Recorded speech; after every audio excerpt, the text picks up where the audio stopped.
The wind howled. It was the first sound of Christmas Eve, a wild and lonesome symphony.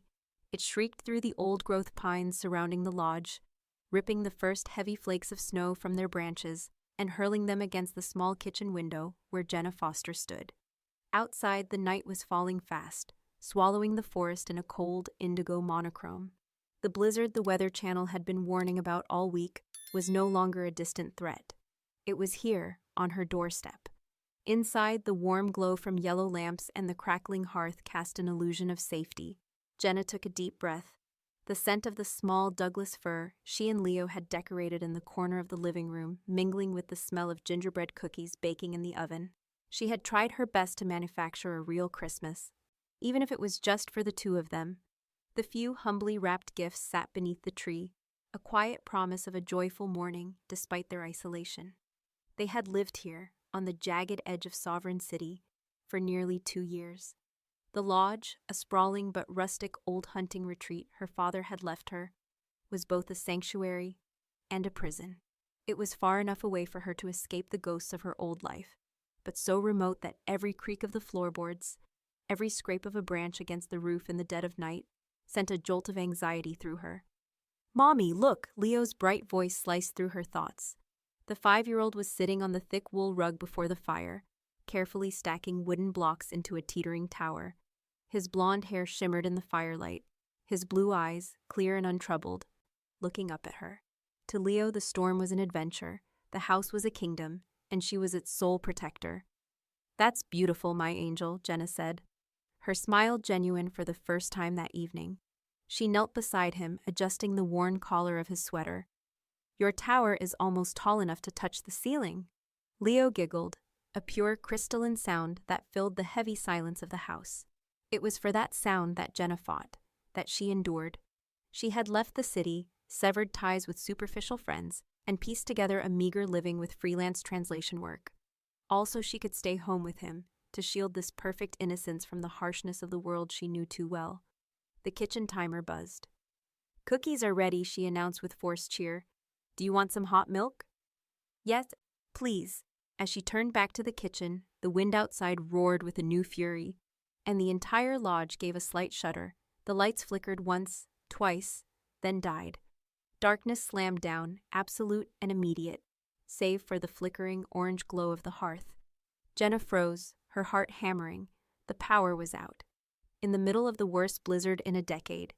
She had anticipated this, had candles and flashlights ready, but the reality of it sent a cold dread slithering down her spine. "Mommy," Leo's voice was small and trembling from the living room. "It's okay, sweetie," she called back, her own voice steadier than she felt. "We're just having an early candle party." She found the box of candles and a lighter in a drawer, her hands moving with practiced efficiency. Soon, a dozen small flames flickered to life, chasing away the oppressive dark but casting strange dancing shadows on the timber walls. The lodge now felt older, more claustrophobic. The coziness was gone, replaced by a sense of being under siege. They ate their cookies and drank warm milk by the fire, huddled together under a thick quilt. Jenna read The Night Before Christmas to him, in a low, even voice, a forced calm she hoped was contagious. The wind was relentless, a physical presence pressing against the walls, and the snow was falling in a thick, suffocating curtain. When Leo finally drifted to sleep in her arms, Jenna carried him to his small bedroom and tucked him in, layering extra blankets over his small form. She kissed his warm forehead, whispering, "I love you." She wouldn't let anything happen to him. Returning to the living room, she sank into the old armchair, staring into the flames. The silence was terrifying now.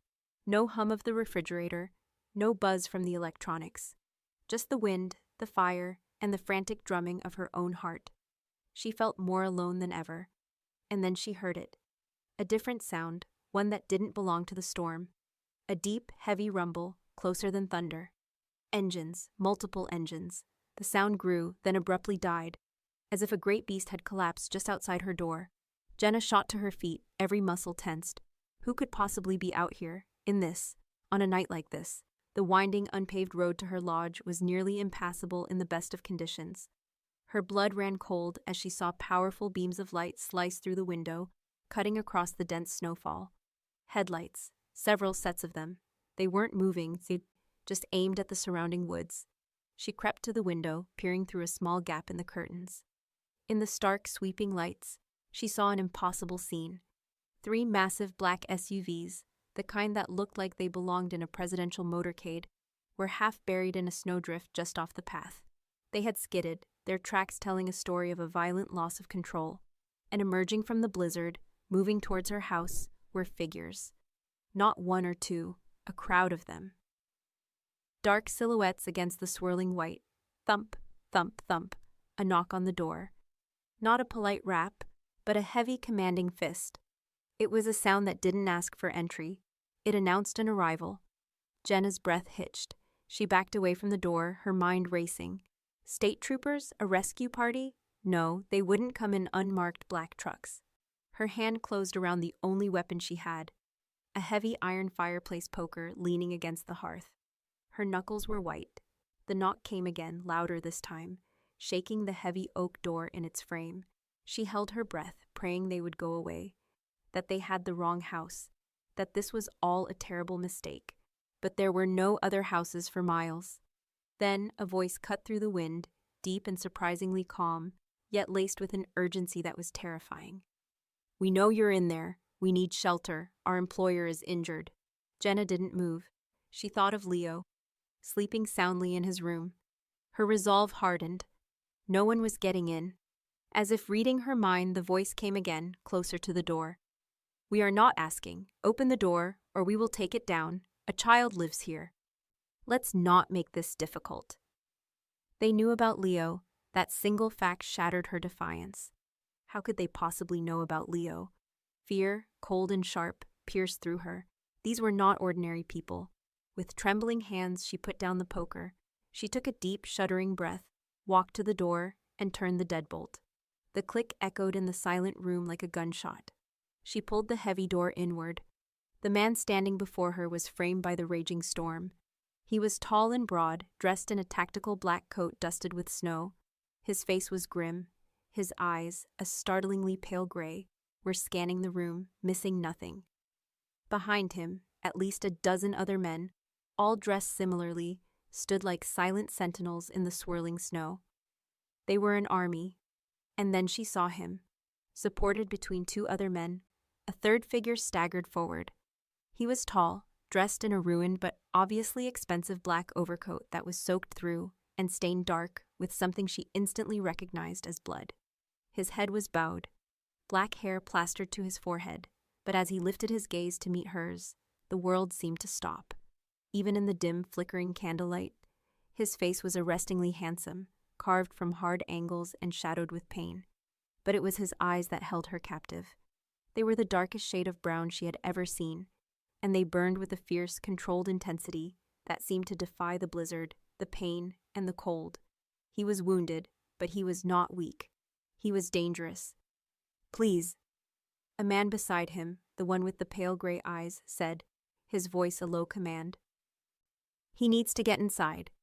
Jenna stood frozen for a heartbeat, caught between terror and a strange, inexplicable pull. Then the wounded man's legs buckled, and he collapsed forward. Instinct, stronger than fear, took over. She lunged, helping the other men catch his dead weight. Their bodies colliding in the doorway as they half dragged, half carried him out of the storm and into the fragile warmth of her home. As the heavy door slammed shut behind the last of the silent, black-clad men, cutting off the howl of the wind, Jenna knew her life, the quiet, hidden life she had so carefully constructed, was over. The storm had just broken into her house, and it had a human form. The sudden silence was more deafening than the storm. The heavy oak door, now closed and bolted by one of the men, sealed them in. 20 men, plus Jenna and Leo, were now confined within the timber walls of the lodge. The air, once filled with the scent of gingerbread and pine, was now thick with the smell of wet wool, cold leather, and the sharp metallic tang of blood. The lodge, which had always felt cavernously large for just her and Leo, now seemed to shrink with every passing second. These men filled the space not with noise, but with a disciplined, predatory stillness. They moved with an unnerving economy of motion, their eyes constantly scanning, assessing threats, creating an invisible perimeter within her own home. Jenna's sanctuary had become their fortress. The man with the pale gray eyes, who seemed to be the second in command, approached her. He kept a respectful distance, but his presence was an iron wall. "My name is Antonio Ricci," he said, his voice low and devoid of emotion. "Our employer's name is Rafael Morello. We apologize for the intrusion." It was not an apology, it was a statement of fact. What happened to him?" Jenna stammered, her gaze drawn to Morello, who was now slumped in her armchair by the fire, his head lolled back, his face pale and slick with sweat in the firelight. "An unfortunate business disagreement," Antonio said, the words chillingly mundane. "The bullet is a clean pass-through, but he's lost blood, and the cold has set in. He needs the wound cleaned and dressed. Now." Jenna's mind reeled. Bullet. The word confirmed her deepest fears. These were not stranded businessmen. This was the world she had run from, a world of casual violence that had shattered her life once before. Her first instinct was to refuse, to scream that she was not a nurse, that they had to leave. But one look at Antonio's unblinking gray eyes told her that refusal was not an option. And another look at Rafael Morello, at the vulnerable line of his throat exposed as his head rested on the back of the chair, stirred something else inside her, a reluctant, terrifying flicker of compassion. "The first aid kit is in the upstairs bathroom," she said, her voice barely a whisper. "In the cabinet." "You will retrieve it," Antonio stated calmly. "And you will tend to him. My men and I are soldiers, not medics. Your hands are cleaner." It was a command veiled as a request, heart pounding a frantic rhythm against her ribs. Jenna moved as if in a trance. She ascended the creaking stairs, acutely aware of the 20 pairs of eyes that followed her. The men had spread out, securing every window and door, their dark forms melting into the shadows cast by the candlelight. They were ghosts, an occupying force in her home. In the bathroom, she stared at her own reflection in the mirror. Her face was pale, her eyes wide with a fear she hadn't felt in years. This is not happening, she thought. But the heavy, rhythmic tread of boots on the floorboards below told her it was. Her hands trembled as she grabbed the large plastic first aid box. It was well stocked. Her father had been a doctor, and he'd taught her the basics of wound care, lessons she never thought she'd have to use on a man with a gunshot wound. When she returned, Antonio had already moved a lamp closer to the armchair and was carefully cutting away the fabric of Morello's shirt and overcoat. Jenna's breath caught in her throat. The wound on his side was ugly and raw, the skin around it bruised and swollen, but it was the rest of him that seized her attention. The firelight played over a landscape of lean, hard muscle, corded and tight. His torso was a tapestry of old scars, thin white lines that spoke of a life lived on the edge of violence. This man's body was a history book of pain. "He's burning up," she said, touching the back of her hand to his forehead. The heat was alarming. "He has a fever." "We are aware," Antonio said, his focus on her face. "Do what you can." Kneeling on the rug beside him, Jenna opened the kit. The world narrowed to this single terrifying task. The storm, the 20 armed men, her own fear. It all faded into the background, replaced by the immediate, urgent need to stop the bleeding, to clean the wound, to fight the infection. She worked in silence, her movements becoming more confident as her father's long-ago lessons came back to her. She cleaned the wound with antiseptic, the sharp smell cutting through the air. Morello flinched in his unconscious state, a low groan escaping his lips. It was a sound of pure animal pain that sent a strange shiver through her. As she applied a thick sterile pad to the wound, her fingers brushed against his skin. It was hot, but the muscle beneath was hard as stone. An involuntary current, something electric and dangerous, shot up her arm. She pulled her hand back as if burned. She glanced up at his face. His eyes were closed, his long, dark lashes stark against his pale skin. In this state of forced vulnerability, the brutal power he radiated was somehow magnified. He was a fallen king, and she was a peasant girl tending to his wounds. The thought was absurd and terrifying. She worked for what felt like an hour, taping the bandage securely, her entire being focused on the task. When she was finished, she sat back on her heels, exhausted. "Is it done?" Antonio's voice made her jump.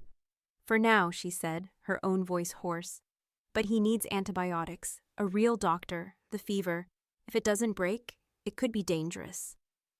The storm has made that impossible, Antonio replied, his gaze unreadable. You will have to be enough. As if summoned by their words, Rafael Morello's eyes slowly opened. They weren't hazy or unfocused. They were sharp, intelligent, and pinned her instantly. The darkness in them was absolute, and for a moment, Jenna felt like a moth caught in a jar. He looked at the fresh bandage on his side, then at her, kneeling before him. The bloody cloths and antiseptic wipes scattered around her. He didn't say thank you. He simply watched her, his expression a cold, calculating mask. Antonio, he said, his voice a low, gravelly rasp that sent vibrations through the floor. Status. The perimeter is secure, boss. We're snowed in. No communication. Morello's gaze shifted from Jenna to the rest of the room, taking in the sight of his men stationed silently around her home. Then his eyes landed on the small, brightly decorated Christmas tree in the corner. A flicker of something, an emotion she couldn't name, crossed his face before it was gone. The boy? He asked, his eyes returning to her. He's sleeping, Jenna said, instinctively protective. Don't you dare go near his room. A ghost of a smile, so faint it was barely there, touched his lips. I have no interest in your son, Miss Foster, Jenna Foster. Ms. Foster, he repeated, the name sounding foreign and formal on his tongue. My men will not disturb you or your son. You have my word. Jenna wanted to laugh. His word. What was the word of a man like him worth? But she stayed silent. She was outnumbered, outmatched, a prisoner in her own home. She had no choice but to accept the terms of her occupation. As the night deepened, a strange routine began to form. Antonio directed his men with quiet efficiency. They ate prepackaged rations they'd brought from the SUVs, refusing Jenna's offers of food. They took turns on watch, their shifts changing with a precision that spoke of military training. They were a self-contained unit, an invasive species that had adapted instantly to its new environment. Jenna retreated to the kitchen, the only space that still felt marginally hers. She sat at the small wooden table, nursing a cup of cold tea, her body thrumming with adrenaline. From her vantage point, she could see Raphael by the fire. He hadn't moved from the armchair, but he was no longer slumped. He sat upright, a thick quilt wrapped around his shoulders, watching the flames as if they held the answers to some unspoken question. He was a predator at rest, conserving his energy, his power coiled and waiting. She watched him for hours. She watched as the firelight carved deep shadows under his sharp cheekbones, as his long fingers rested on the arm of the chair, as his chest rose and fell with each steady breath. She was terrified of him, yet she couldn't look away. He was a paradox of violence and stillness, a brutal force of nature temporarily tamed by a bullet and a blizzard. Late into the night, she must have dozed off, her head resting on her arms at the kitchen table. She was woken by a small sound. Her head snapped up, her heart leaping into her throat. Rafael Morello was standing in the kitchen doorway. He had moved with absolute silence. He stood there watching her, his dark eyes seeming to absorb the flickering candlelight. You should sleep, he said. It wasn't a suggestion. This is my house, she retorted, her defiance fueled by fear. I'll sleep when I want to. He took a slow step into the kitchen. The fever is making me cold, he said, his voice softer now, almost conversational. The fire is not enough. He walked over to the stove where she had left the kettle. He moved with a slight stiffness, but with a grace that was startling. He lit the gas burner with a steady hand and placed the kettle on it. The mundane action was so at odds with who he was that Jenna found herself staring. I haven't had a proper cup of tea in years, he said, more to himself than to her. They stood in silence as the water heated, the only sound the hiss of the flame and the ever-present howl of the wind outside. In this small, shared moment, in the quiet intimacy of her kitchen in the middle of a snowstorm, the monster began to look like a man. And that, Jenna realized with a fresh wave of fear, was the most dangerous thing of all. The days that followed blurred into a monotonous, high-tension cycle of survival. The blizzard did not relent. It entombed the lodge in a world of suffocating white, piling snow against the windows and doors, isolating them completely from the outside world. Time lost its meaning, measured not by the sun, which remained a pale, indistinct glow behind the gray sky, but by the changing of the guard among Morello's men, the dwindling supply of firewood, and the slow, almost imperceptible healing of the man, who was both her captor and her unwilling guest. A strange, unspoken truce settled over the house. Raphael's men were a constant, silent presence. They moved through her home with the quiet confidence of owners, yet they treated her space with a bizarre form of respect. They never entered her bedroom or Leo's. They cleaned up after themselves with military precision. They spoke in low murmurs, their conversations brief and coded. Jenna learned their names not through introductions, but by hearing Antonio's quiet commands. Marco can take the west window. Santino, relieve him in 2 hours. No fires outside. The smoke will carry. Jenna's life became a series of carefully navigated routines. She cooked, not just for herself and Leo, but for all of them.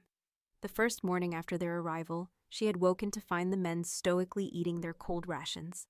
The sight of it, combined with the lingering smell of her ruined Christmas baking, had stirred something in her. It was a defiant act of normalcy, a way to reclaim a small piece of her own home. "There are eggs and flour in the pantry," she had announced to Antonio, her voice tight. "And potatoes in the cellar. I will not have my son eating that." Antonio had regarded her with his unreadable gray eyes, then gave a single sharp nod. From then on, she cooked.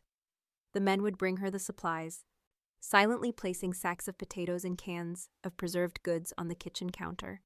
They never thanked her aloud, but she would see them watching her, a flicker of something human in their hardened gazes as she prepared simple, hearty meals.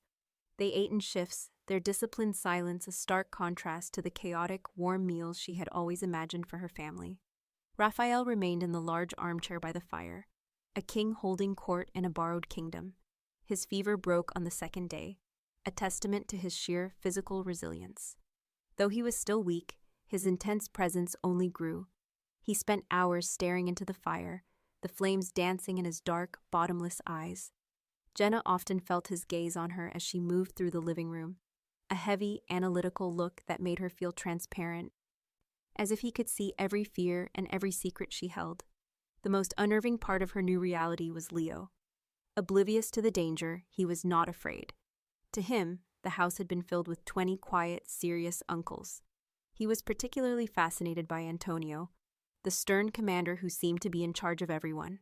One afternoon, Leo toddled up to Antonio, who was cleaning his sidearm at the large dining table, and held up his favorite toy, a small wooden bear. "Mr. Tony Wabatu," Leo said, his voice clear.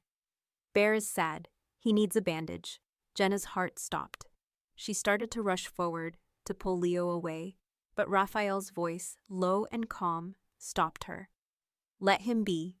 Antonio froze, his large hands still on the pieces of his gun. He looked from Leo's earnest face to Raphael, who gave another almost imperceptible nod. With a sigh that seemed to carry the weight of a long, hard life, Antonio put down his weapon. He took the small bear and, using a napkin and a piece of tape from Jenna's kitchen drawer, fashioned a tiny, perfect bandage around its wooden leg. "There," Antonio said, his gruff voice surprisingly gentle. "He will be fine now." Leo beamed and gave Antonio a clumsy hug around his legs. Over the boy's head, Antonio's gaze met Jenna's, and for a fleeting second, she saw a crack in the soldier's facade, a glimpse of a man who might have once been a father, a brother, an ordinary person, before this life had claimed him. Her interactions with Raphael were sparse, but each one was charged with a dangerous, unspoken energy. He would ask her questions, his voice a low rumble that was for her ears only, even in a room full of his men. "Your father built this place?" he asked one evening, his eyes scanning the hand-hewn ceiling beams. "He inherited it," Jenna replied, keeping her focus on the socks she was mending for Leo. "He reinforced it. He liked the solitude." "A man who seeks solitude often has something to hide from," Raphael mused, his eyes finding hers in the firelight. The comment was a probe, a casual flick of a knife to see if she would flinch. She did. Her father had been a quiet, reserved man, a doctor who had retired young after her mother's death, citing burnout. But there had always been a sadness about him, a watchfulness she had never understood. "He just wanted peace," she said, her voice sharper than she intended. Raphael didn't press. He simply nodded, a knowing look in his eyes that made her skin crawl. He saw too much. The internal conflict raged within her. She hated him. She hated the invasion, the loss of her freedom, the constant humming threat that now lived under her roof. She hated the way his men looked at her, with that mixture of respect and pity. But there were moments, in the dead of night, when the whole house was asleep and she was the only one awake, that she would look at him and feel something other than fear. She saw the way he watched Leo, a profound sadness in his eyes that spoke of a deep personal loss. She saw the iron control he exerted over himself, the way he never let the pain of his injury show, except for a slight tightening of his jaw or a flicker of darkness in his gaze. She saw a man utterly, completely alone, surrounded by an army but connected to no one. Her fear began to mingle with a dangerous, unwanted curiosity. Who was this man, really? What had made him this way? She found herself watching him, studying the hard lines of his face, the way his hands rested on the arms of the chair, the intelligence that burned behind his cold exterior. One night, the storm reached a fever pitch. A massive pine tree, heavy with ice and snow, crashed down somewhere in the forest nearby. The sound was like an explosion, shaking the lodge to its foundations. Leo woke up screaming. Jenna ran to his room, her own heart pounding. Before she could get there, Raphael was already on his feet, his hand instinctively going to the small pistol that Antonio had returned to him, which he now kept tucked into the waistband of his pants. His men were instantly alert, weapons drawn, moving to their defensive positions. She scooped Leo into her arms, trying to soothe his terrified sobs. "It's okay, baby. It was just a tree. The wind is strong tonight." She carried him out to the living room, intending to sit by the fire until he calmed down. Raphael was standing by the main window, peering out into the black, swirling chaos. He turned as she approached, his expression unreadable in the dim light. "He is frightened," Raphael stated. "The whole world is frightening tonight," she shot back, rocking Leo gently. Leo, still sniffling, pointed a small finger at Raphael. "The big man," he whispered into Jenna's shoulder. Raphael's hard expression softened, just for a second. He walked over to the fire and picked up a small, intricately carved wooden bird that her father had made years ago, which sat on the mantelpiece. He knelt down, so his eyes were level with Leo's. "When I was a boy," Raphael said, his voice a low hypnotic murmur, "my mother told me that the wind was just the mountain singing. It sings a loud song, so that the trees know they are not alone." Leo stopped crying. He stared at Raphael, captivated. "Singing?" "Yes," Raphael said, turning the wooden bird over in his large, scarred hands. "And every time a tree falls, it is because the mountain has chosen it to become a home for the forest animals. A new beginning." He held out the bird to Leo. "This is for you, to keep you safe when the mountain sings." Leo hesitantly took the bird, his small fingers closing around the smooth wood. He looked from the bird to Raphael, and then he gave a small, sleepy smile. Within minutes, he was asleep again in Jenna's arms. Jenna stared at Raphael, who had already straightened up, his face once again an impassive mask. But she had seen it.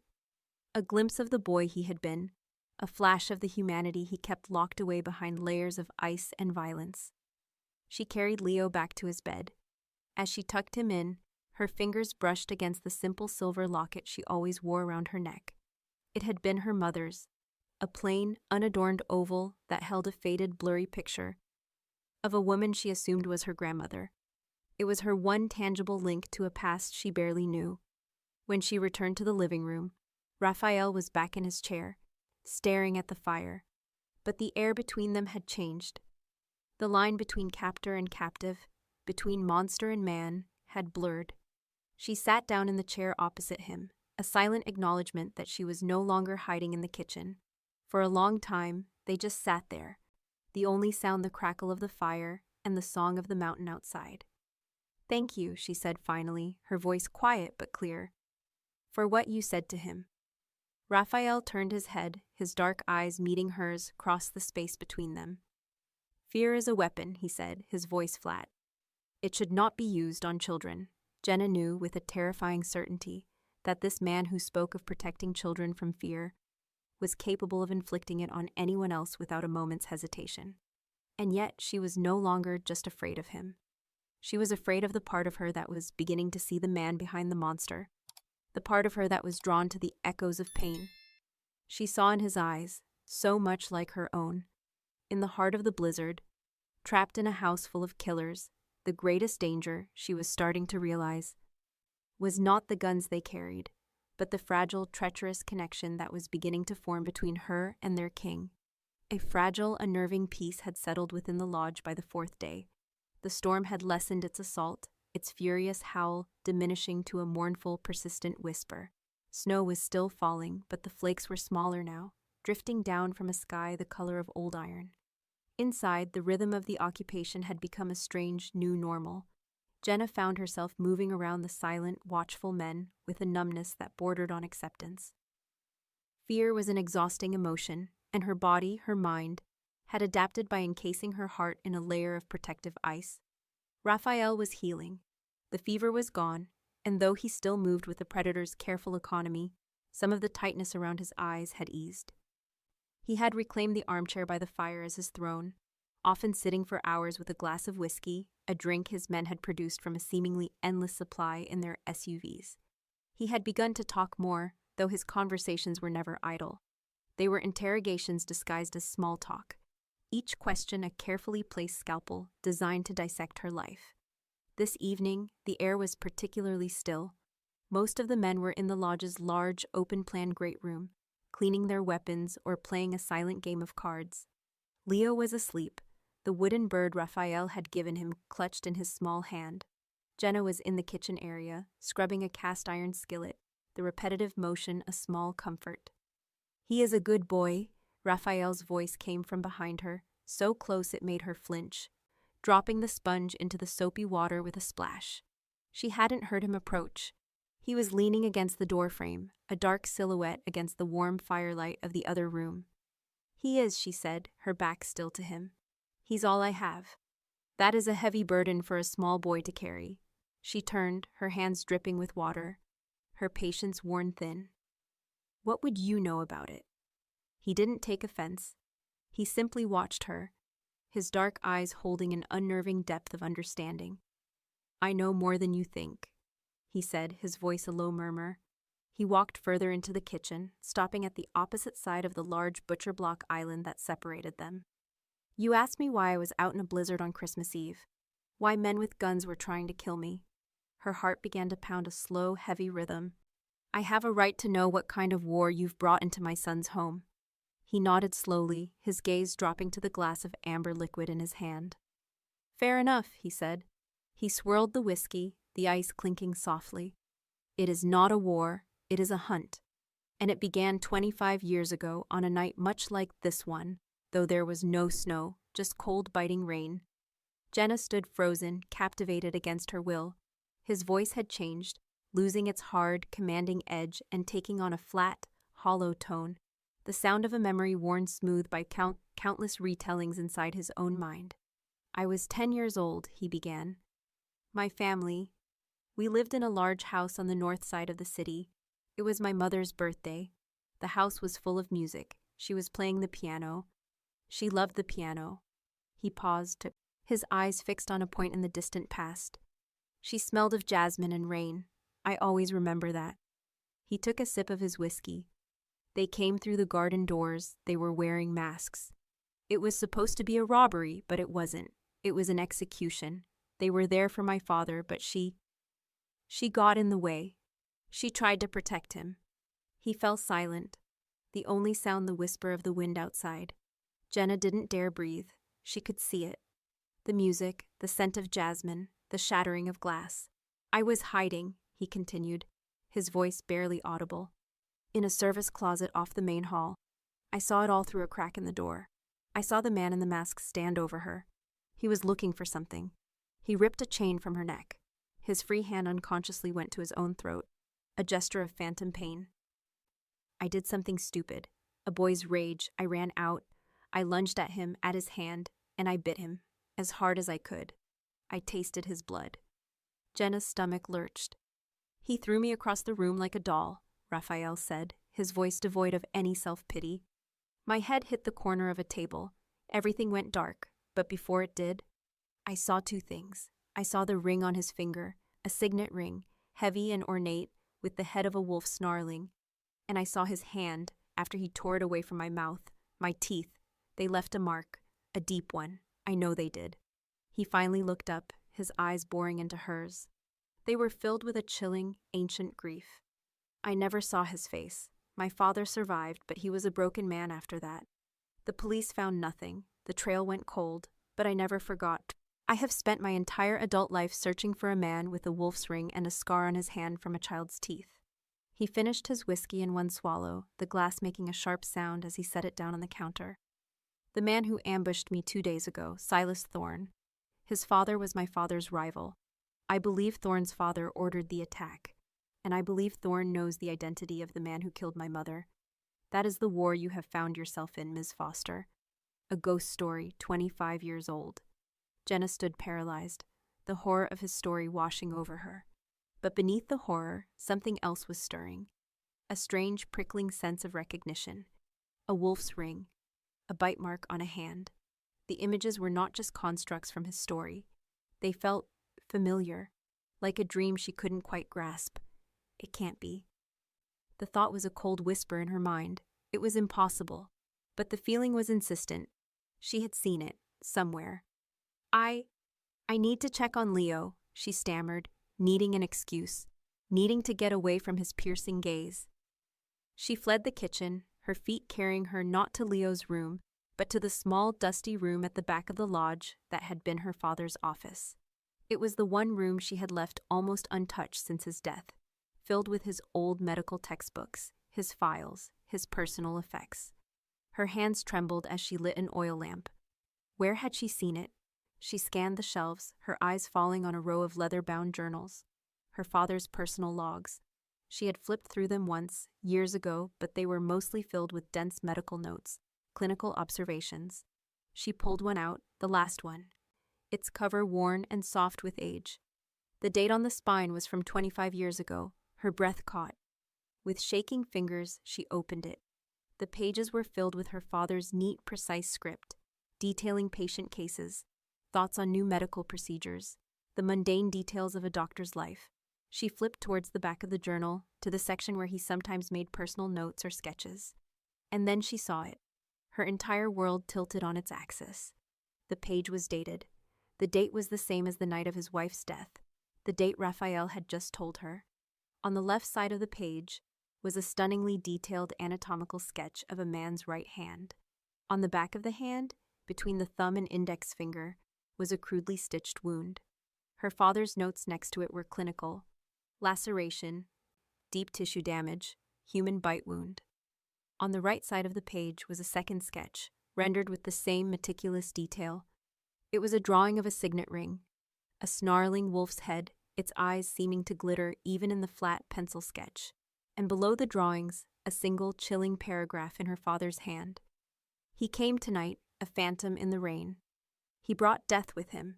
He paid in cash for my silence, my skill, a devil's bargain. I saved the hand of a monster, a man with the voice of a serpent and the soul of a wraith. I cannot go to the police. He knows who I am. He knows about my family. We must leave. We must disappear.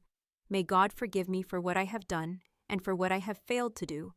Jenna felt the air leave her lungs. The journal slipped from her numb fingers and fell to the floor with a soft thud. It was all there, the bite, the ring, the secret her father had carried to his grave. He hadn't been a bystander. He had been a part of it. He had touched the hand of the man who had murdered Raphael's mother. She didn't know how long she stood there, swaying in the lamplight, the sound of blood rushing in her ears. When she finally moved, it was like she was moving through water. She picked up the journal, her mind a maelstrom of confusion, betrayal, and terror. She walked back to the kitchen. Raphael was still there, leaning against the counter, his back to her. He must have heard the change in her footsteps, because he turned. The look on her face, the sheer, unadulterated horror, made his own expression harden. "What is it?" he demanded, his voice sharp. She couldn't speak. She simply walked to the island, placed the open journal on the butcher block, and pushed it towards him. He looked down. He saw the sketches. He saw the handwriting, the date. The transformation was terrifying to behold. The calm, controlled man disappeared. For a single, unguarded moment, his face contorted with a raw, agonizing grief that was so profound it stole her breath away. She saw the 10-year-old boy, lost and broken. Then just as quickly, it was gone, replaced by something far more frightening. A cold, lethal fury. His eyes, when they lifted to meet hers, were no longer just dark. They were black holes of rage. He moved faster than she thought possible, rounding the island and backing her against the wall. He slammed his hand flat against the timber next to her head, the impact making her cry out. He held the journal in his other hand, his knuckles white. Who was he? Raphael's voice was a deadly soft hiss, more menacing than any shout. Your father, tell me, everything. He was a doctor, she cried, tears streaming down her face. He was a good man. He was just a doctor who wanted to live in peace. Raphael's eyes scanned her face, searching, analyzing. He saw her genuine terror, her confusion. He pieced it together, his mind working with chilling speed, his words falling like shards of ice. The killer, wounded. He couldn't go to a hospital. He went to a private doctor, a discreet one, your father. He leaned closer, their faces inches apart. She could feel the heat of his anger, the coldness of his resolve. This whole time, he whispered, his voice shaking with a quarter-century of suppressed rage, the proof I needed, the key, has been in this house. He looked at her then, and his expression shifted again. The rage was still there, but it was now tempered with a dawning, terrible realization. She was not the daughter of his enemy. She was not a conspirator. She was something else entirely. She was the heiress to the one secret that could give him the justice he craved. A living, breathing link to the ghost he had been chasing his entire life. He was no longer just an intruder in her home, and she was no longer just a victim of circumstance. Fate, cruel and bloody, had bound them together 25 years ago. And the storm, he realized, hadn't trapped him here by accident. It had brought him home. The discovery of the journal shattered the fragile peace of the lodge. The air, once thick with unspoken tension, was now sharp and brittle, ready to crack at the slightest pressure. The house was no longer a shelter. It had become a vault, and Jenna was its unwilling keeper. Raphael had retreated into a chilling, focused silence. He took the journal and sequestered himself in the armchair by the fire, reading his father-in-law's words over and over again. He was no longer a wounded guest. He was a hunter who had just found a map to his prey after a quarter-century of searching in the dark. The grief and rage that had momentarily broken through his control were gone, replaced by a cold, methodical purpose that was far more terrifying. He did not speak to Jenna for the rest of the night. He did not have to. The bond between them, once a fragile thread of curiosity and fear, was now a heavy iron chain forged in blood and memory. She was inextricably linked to the darkest moment of his life. His men felt the shift too. Their watchfulness intensified. The quiet respect they had shown her was now tinged with a new, complex wariness. She was no longer just the woman who owned the house. She was now a variable in their boss's most sacred mission. She was either an asset or a liability, and in their world, the line between the two was perilously thin. On the morning of the 5th day, Jenna woke to an unfamiliar silence. The wind had finally stopped howling. A pale, watery sunlight filtered through the snow-caked windows, casting a bright, sterile glow throughout the lodge. The storm had broken. The sense of relief she expected did not come. Instead, a new, more immediate dread took its place. The storm had been their prison, but it had also been their shield. Now they were exposed. The proof came within the hour. "Boss," a man named Luca called from his post at an upstairs window, his voice low and urgent. "We have a visitor." Raphael was on his feet in an instant, the journal still clutched in his hand. Antonio was already at his side, his face a grim mask. Jenna's heart hammered against her ribs as she watched them move to the window. "One or more?" Raphael asked. "Just one for now," Luca reported. "A drone, high altitude, watching." Jenna crept to the window, staying behind the thick curtains. High above the snow-covered pines, a small black speck hung in the crisp winter air, nearly invisible against the bright sky. It was a bird of prey, modern and mechanical, and its unblinking eye was fixed on her home. "They know we're here," Antonio stated, the words heavy and final. The SUVs. They must have found the tracks. Or they were never far behind, Raphael said, his gaze fixed on the drone. Silas is impatient. He won't wait long. He turned, his dark eyes finding Jenna across the room. He knows. Knows what? She whispered, though she already knew the answer. He knows I survived the ambush, and now he knows where I am. Soon he will wonder why I chose to hide in this specific remote place. He will dig, he will find out who lived here, he will find out about your father, and he will come for that journal. Raphael's eyes dropped to the book in his hand, then lifted back to her face. And for you. The drone disappeared, zipping back over the horizon with an unnatural speed. The message had been sent. They had been found. Pack a bag, Raphael commanded, his voice leaving no room for argument. Just the essentials. For you and the boy, we leave in 10 minutes. Leave? Jenna was stunned. Leave where? The roads are still blocked by snow. We have ways of leaving that do not involve roads, Antonio said, already gesturing to his men, who began to move with swift, silent purpose, packing away their gear, checking their weapons. Panic seized Jenna. This was it, the moment she had been dreading. They were taking her and Leo away from their home, their life, and dragging them into the heart of a mafia war. No, she said, her voice shaking but firm. She backed away towards Leo's room. No, you can't. This is my home. You will leave. You've recovered. Your storm is over. Now get out of my house.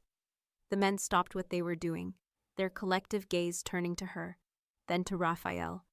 The air crackled. Raphael walked slowly towards her, his expression unreadable. He stopped a few feet away, close enough that she could feel the dangerous energy radiating from him. Jenna, he said, and the use of her first name was a shock, a deliberate act of intimacy in a moment of conflict. Listen to me very carefully. You are right. This is your home, and I could leave. I could take my men and disappear into the forest, and you would be left here in peace. He let the words hang in the air. For about a day, maybe 2, then Silas Thorne will come. He will not knock politely. He will not care about the storm. He will come because he knows that I was here, and he will want to know why. He will tear this house apart, piece by piece, until he finds what he is looking for.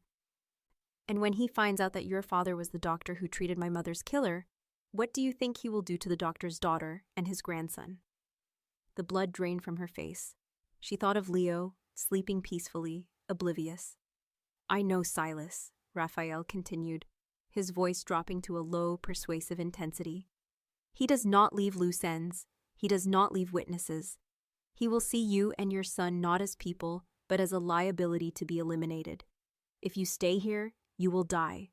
That is not a threat. It is a certainty. Tears of helpless rage and terror welled in her eyes. So what is your solution? I become your prisoner forever? Moved from one safe house to another, always looking over my shoulder, until one of you finally puts a bullet in the other? Yes, he said, without a trace of apology. That is one possible future. He took a step closer. But there is another. Come with me, Jenna. Not as a prisoner, as an ally. This journal. It's the weapon I've been missing for 25 years. It gives me the proof I need to not just defend myself, but to attack. To end Silas and his entire faction, once and for all. To finish what was started the night my mother died. He looked at her, his dark eyes searching hers, demanding her trust. I cannot promise you a safe life. I cannot promise you peace. The world I live in has neither of those things. But I can promise you this. He reached out, his fingers hesitating for a moment before they gently brushed a tear from her cheek.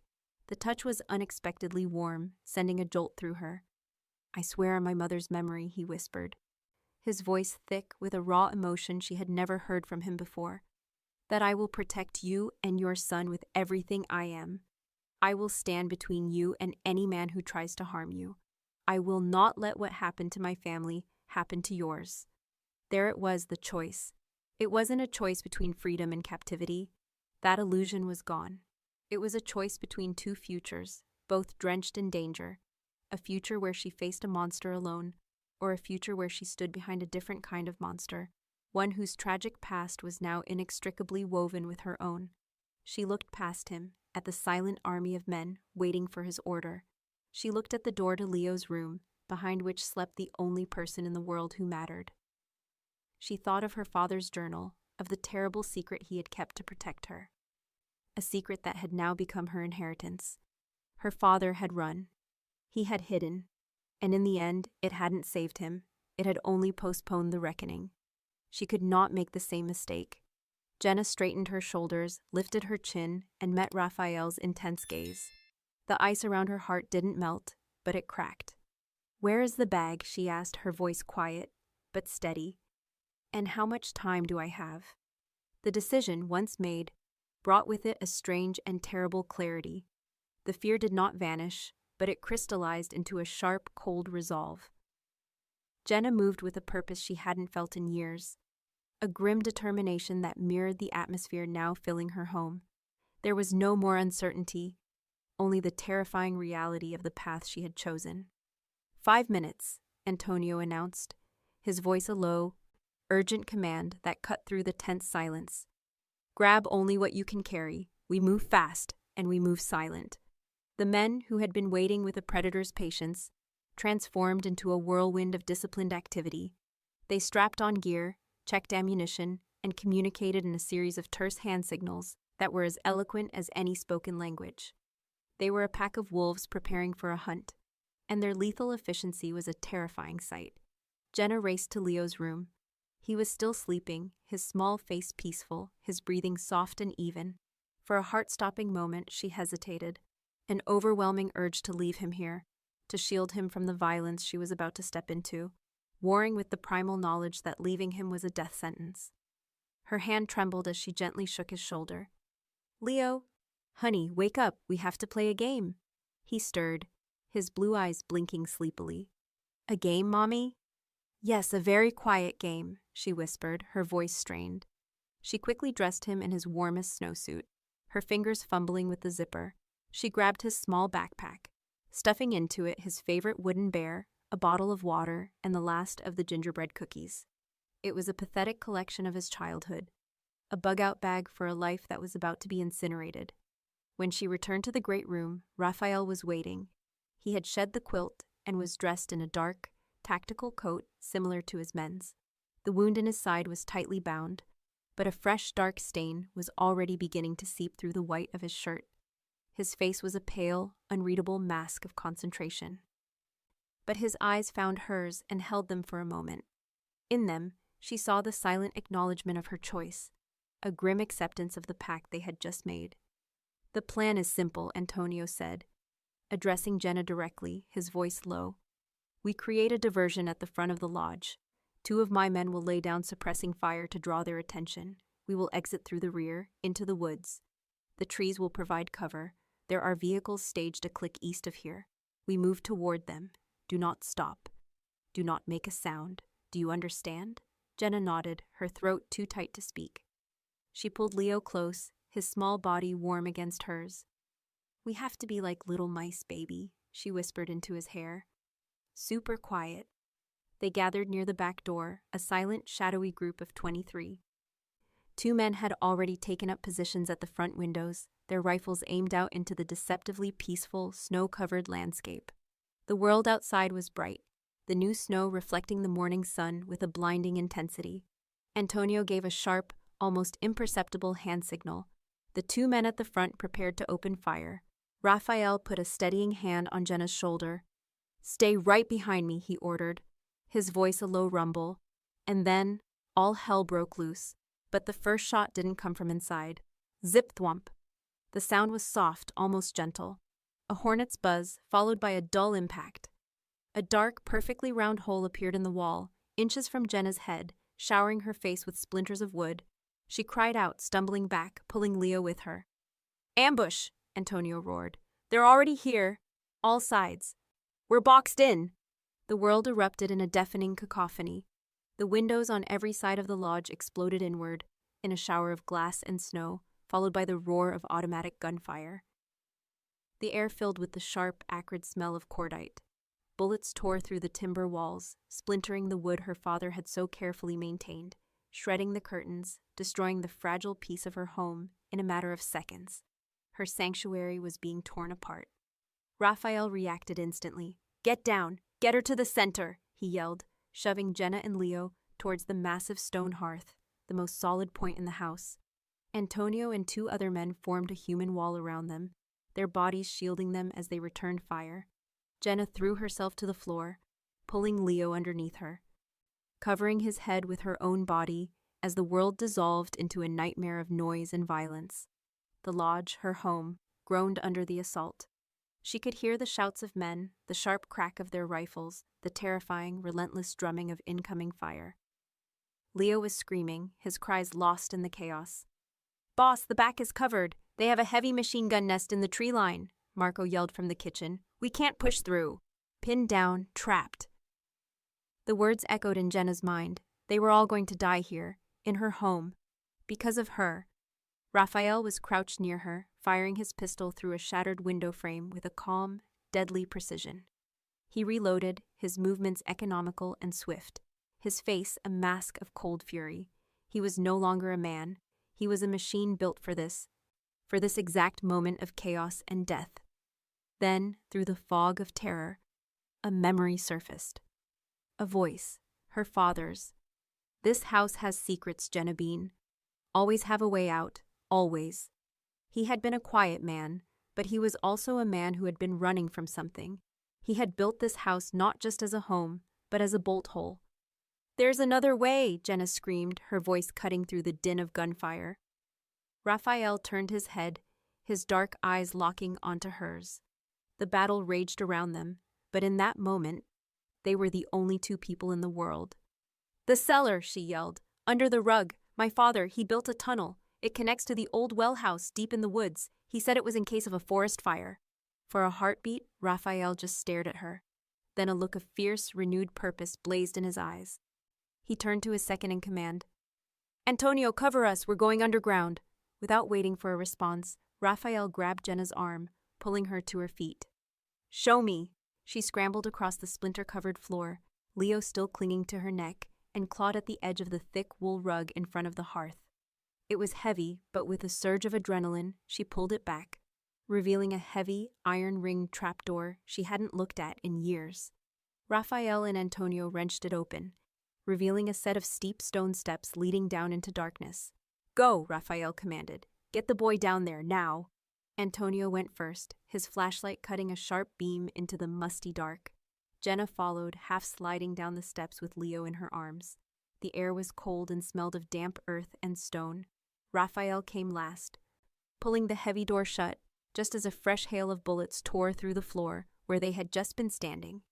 The sounds of the battle were muffled now, a dull, percussive thunder from the world above. They were in a narrow, stone-lined tunnel, barely tall enough to stand in. "How far?" Raphael asked, his voice echoing in the confined space. "Maybe 200 yards, Jenna breathed, her heart still trying to hammer its way out of her chest. "It follows the creek bed."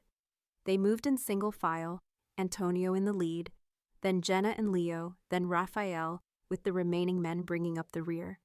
The tunnel was a time capsule of her father's paranoia, a testament to the fear he had lived with every day.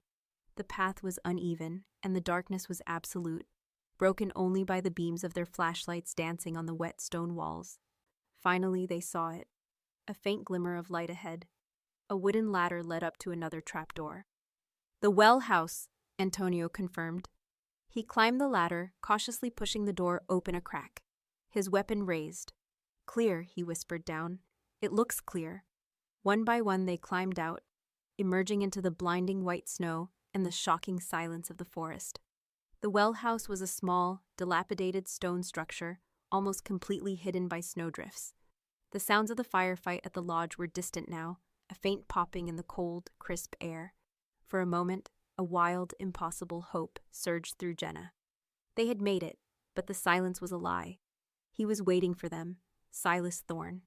He stepped out from behind a thicket of snow-laden firs, not 20 feet away. He wasn't alone. He had 6 men with him, and their weapons were all aimed directly at them. He was a tall, elegant man, his cruel, handsome face twisted into a triumphant sneer. Raphael, Silas said, his voice smooth as silk and cold as ice. Did you really think it would be that easy? Leaving without saying goodbye? His eyes slid past Raphael and landed on Jenna, then on the journal she was clutching inside her coat. And you must be the doctor's daughter. It seems your father left you quite the inheritance. Raphael stepped in front of Jenna and Leo, his body a solid shield. This is between you and me, Silas. Let them go. Silas laughed, a chilling, humorless sound. Oh, it's far too late for that. This was never just about you. It was about cleaning up old messes. He raised his pistol, but he didn't aim it at Raphael. He aimed it lower, at the small boy peeking out from behind Jenna's legs. Let's finish what my father started, Silas sneered. A family for a family, a son for a mother. Time seemed to warp, stretching and slowing. Jenna saw the cold calculation in his eyes. She saw the dark muzzle of the gun. She opened her mouth to scream. She never made a sound. Before the hammer could fall, Raphael moved. It wasn't a tactical decision. It was a purely primal, instinctive act. He threw himself sideways, covering Jenna and Leo with his own body, driving them down into the soft, deep snow. The gunshot cracked through the silent forest, sharp and final. Jenna felt a hot, wet spray across her face. She heard a low, guttural grunt of pain torn from deep within Raphael's chest. He collapsed on top of her, his dead weight a crushing, terrible burden.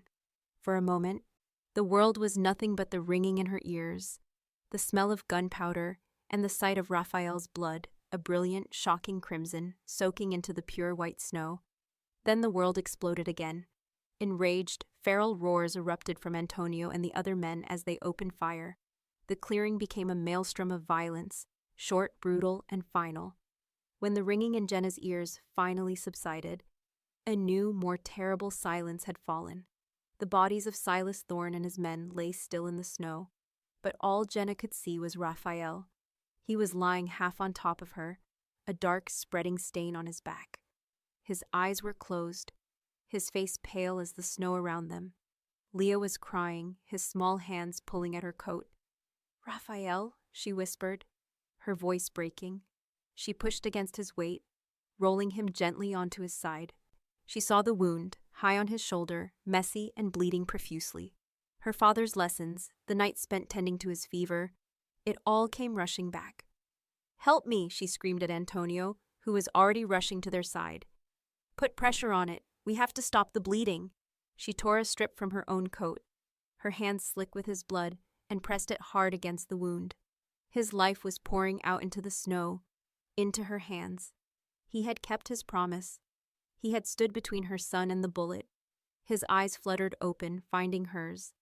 The cold mask was gone. All she saw was pain, and something else, something terrifyingly vulnerable. "Jenna," he breathed, his voice a ragged whisper. "Don't talk," she sobbed, pressing harder. "Don't you dare talk. You are not going to die. Do you hear me? Not here. Not now." In the heart of the blood-stained snow, surrounded by death, Jenna Foster fought to save the life of the monster who had just saved her own. The world after the firefight was a surreal canvas of crimson and white. The sudden ringing silence was broken only by the drip of melting snow from the pines, the ragged gasps for breath, and Leo's terrified sobs. Jenna's universe had collapsed to the few feet of trampled, bloody snow where Raphael lay bleeding, his life pulsing away under her trembling hands. "Boss is down!" the roar came from Antonio, a sound of pure, feral rage. The professionalism of the soldier was momentarily eclipsed by the loyalty of a brother. He was at their side in an instant, his hands moving with a desperate, practiced skill.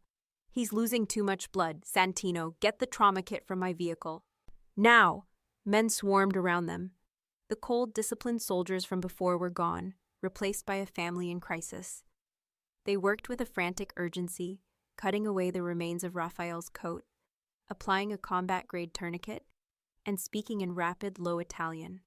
Jenna was pushed gently aside, her role as a healer usurped by men who had tended to wounds like this on battlefields she couldn't even imagine. She stumbled back, pulling Leo into her arms, shielding his eyes from the gruesome scene. She watched as they lifted Raphael onto a makeshift stretcher, his face a waxy, lifeless gray against the pristine snow. He had kept his promise. He had taken the bullet meant for her son. The thought was a shard of ice in her heart. The retreat was a blur of chaos and efficiency. They moved through the woods, leaving the carnage and the smoking ruin of her home behind. Without a backward glance, her life, her sanctuary, was now just a crime scene, a ghost story to be whispered about by the locals for years to come. Jenna simply followed, clutching Leo, her mind a blank slate of shock. She was no longer a person. She was a piece of precious cargo, the asset their boss had died, or was dying, to protect. They bundled her and Leo into the back of one of the black SUVs, the smell of leather and ozone a stark contrast to the earthy scent of her lodge. As the vehicle tore away down a hidden access road, Jenna looked back one last time through the tinted window. She saw the woods, the snow, the distant shape of her ravaged home. It wasn't just a place she was leaving behind. It was a whole life, a whole identity, incinerated in a storm of gunfire. The scent of pine and gunpowder was replaced by the sterile, biting smell of antiseptic and the faint funereal aroma of hothouse roses. The first week was a haze. Jenna existed in a state of suspended animation, housed in a magnificent, sterile bedroom in a place she could only assume was a Morello family estate. It was a sprawling stone mansion surrounded by high walls and acres of manicured, snow-dusted grounds. Silent men in sharp suits stood guard at every corner, their presence a constant reminder that this beautiful place was a fortress, a gilded cage. Raphael, she was told by a tight-lipped Antonio, was alive, barely. He was in a medically induced coma, attended by a private team of doctors who came and went like specters. His life hung by a thread, and with it, Jenna's own uncertain future. She spent her days with Leo. He, with a child's incredible resilience, had already begun to adapt. For him, this vast, empty mansion was a castle, and the grim-faced guards were his tin soldiers. He ran through hallways so long his laughter echoed, played in gardens where statues stood like frozen ghosts, and was doted on by a staff of housekeepers who looked at him with a mixture of pity and awe. He was safe, he was warm, he was fed. That was the only thing that kept Jenna from shattering completely, but she was a ghost. She wandered the silent, opulent rooms, a prisoner of her own gratitude and Raphael's sacrifice. She wore clothes she hadn't chosen, ate food she hadn't cooked, and looked out over a world that was no longer hers. She would stand for hours at the floor-to-ceiling windows, watching the distant, glittering lights of Sovereign City, feeling as remote and cold as a star. She would clutch her father's journal, reading his final, desperate words, until the ink blurred through her tears. He had tried to run from this world, and in the end, it had found his daughter. Raphael woke up on the 16th day. The news came from Antonio, his first genuine smile in weeks cracking his stern facade. "He's asking for you," he'd said. Now she stood outside the doors to his room, her heart a frantic drum against her ribs. She took a deep breath and pushed the doors open. The room was vast and filled with the pale, late afternoon light. He was sitting up in the massive bed, propped against a mountain of pillows. He was thinner, his face pale and drawn, but the intensity in his dark eyes was undiminished. The ice was gone. In its place was a quiet, weary fire. He was looking at her, and for the first time, she felt he was truly seeing her. Not as a complication or a key, but as Jenna. "You're alive," she whispered, the words catching in her throat. "It seems so," he said, his voice a low rasp. "The doctors tell me I have a remarkably stubborn constitution, and a very competent field medic." His eyes held hers. "You saved my life, Jenna, in the snow." "You saved my son's," she replied, walking slowly towards the bed. "A debt for a debt." "This was never about debts," he said softly. "Not for me." They fell into a silence that was no longer tense, but filled with the weight of everything they had survived together. The battle, the blood, the shared terror in the dark tunnel, it had burned away everything but the essential truth of their connection. "Silas Thorne is dead," he said finally, his voice flat. "His organization has been dismantled. The men responsible for my mother's death, the ones your father's journal identified, have been dealt with. It's over." "Over?" She let out a laugh that was half a sob. "My home is gone, Raphael. My life is gone. I have nothing. This isn't over. I don't even know what this is. This, he said, his gaze unwavering, is a new beginning. He gestured to a chair by the bed. Sit. She sat, her body feeling heavy and tired. You are a ghost now, Jenna, he said, the words brutal but true. Your old identity, your records, they have been erased. To the world, Jenna Foster and her son disappeared in that storm. It is the only way to be sure. So I am your prisoner, she said, the words tasting like ash. No, he said, and the conviction in his voice was absolute. You are free. You are free to walk out that door right now. Antonio will give you a new name, a new life, enough money to go anywhere in the world you want. You and Leo will be safe. I will have my men watch over you from a distance for the rest of your days. That is my promise. She stared at him, stunned. He was offering her an escape, the thing she had so desperately craved. But the thought of leaving, of stepping out into a world where he did not exist, brought with it a cold, aching void that was more terrifying than any cage. Where would she go? Who would she be?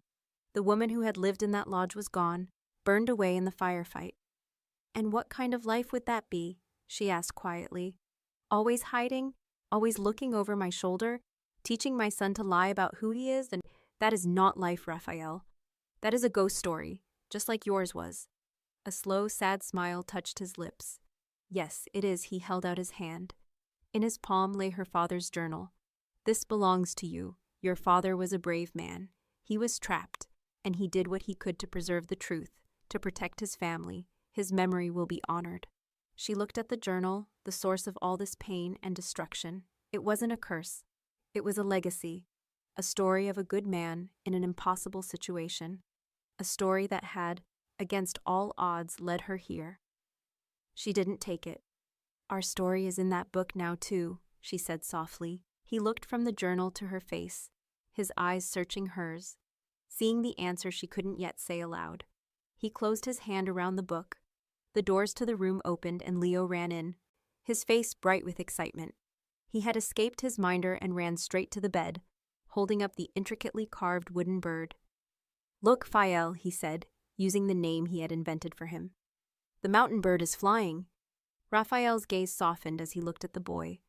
The hard, ruthless Mafia boss, the vengeful son, all of it fell away, leaving only the man who had seen a ghost of a family and thrown his body in front of a bullet to protect it. So it is, Raphael said, his voice thick with an emotion she now recognized. He looked back at Jenna, a silent question in his eyes. She gave a small, almost imperceptible nod. Her choice. It had been made in the snow, amidst the blood and the fear. It had been made every day since, in this quiet, lonely palace.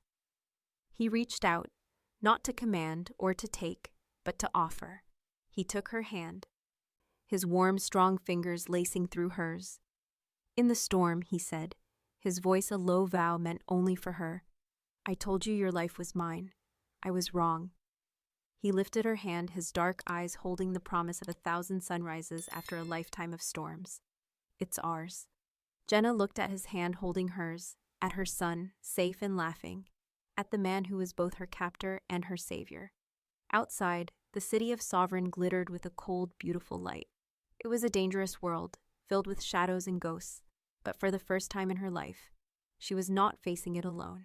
Together, they stood in the quiet room, a strange, broken, and beautiful family, forged in the echoes of a winter storm.